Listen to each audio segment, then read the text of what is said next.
get to finish cleaning the house. Well, sure enough, something happened, but at least I was done vacuuming, and I wanted to make it look nice for you. Well, I'm still in my pajamas, and I get this phone call, and I have to go to town. And I don't even have time. I said, well, do I have time to get in the shower? No, you need to come right away. Oh, like Margie, I don't even have my makeup on. You know, and so I said, well, you know, I'm going to need, I know it only takes me 10 minutes to get to town. I said, I'm going to need 20 minutes. Can I? Oh, okay, 20 minutes is fine.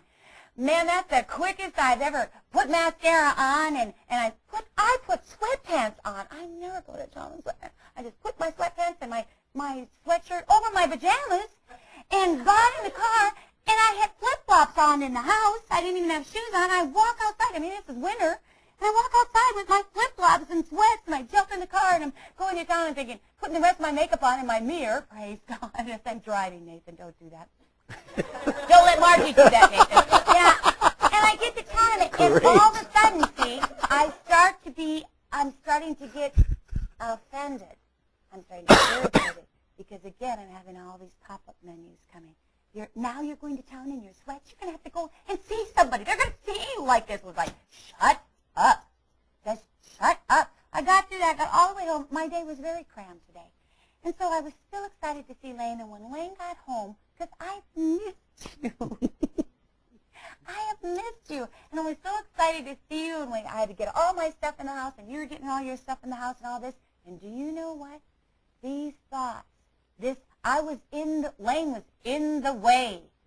I was in the way. And at that time, it came a time whether I was going to be undefiled or defiled.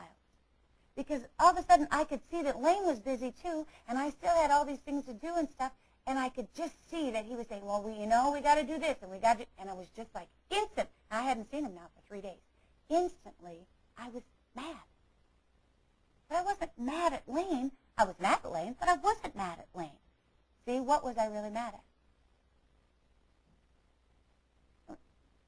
Life, the demands of life. Not Lane. I've missed him all this time. And so I did I be mean? Not at all. You didn't even know that, did you? No. No. And so each time I just kind of, whisk away into, like I went into the pantry and shut the door one time. It was like, oh, forgot the light in here, What are you doing in the pantry? Taking a breath. Now, you have missed Lane. I kept telling myself, you have missed Lane. He has no idea what's going on in your day. We even got a phone call, nobody here or anything, nobody you know.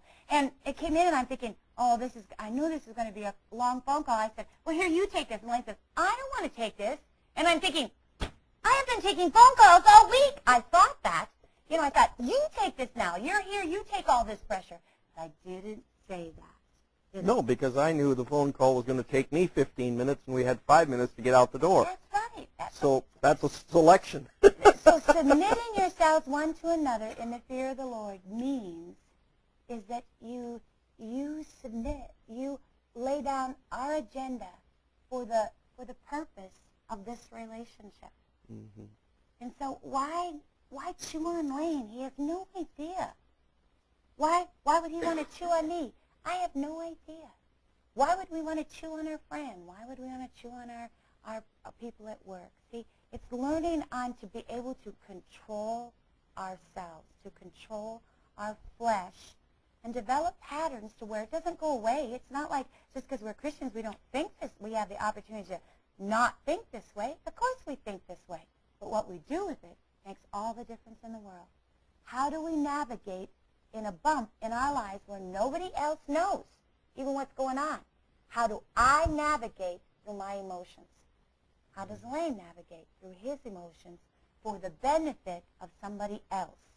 You see, we've been teaching these classes a lot on how to do something for someone else, but it's been outward, right? Mm-hmm. And now there's some inward things. How do I control myself? Mm-hmm. How do I control me? Because I know me. Well, when we get the idea that the problems in life are out there, that's the problem. Mm-hmm. When we're convinced that my life would be fine if out there was fine, that's the problem. Because out there, then I'm held hostage to the out there before I'm ever going to have any peace, before I'm going to have any happiness. Then somebody else holds the key to the cell that's got me locked up. Because if somebody else has to change for me to have peace and happiness, then they own my life. And you know what? Jesus came that we might have life and have it more abundantly. He led captivity captive. He set us free. He was the one that opened the door, and no one else owns that key to the vault that locks us up. So when we see that, man, I'll tell you what, then we can go back. We can go back to the throne and say, Lord, just like the choices you were making, do I choose to be defiled in this, or do I choose to be righteous? Because God will give us the grace that we are facing. And, I mean, we have to deal with that on a moment-to-moment basis. So we're going to have some fun throughout this class on how to see these things through, how to gain the victory and keep the victory, and keep ourselves from being undefiled.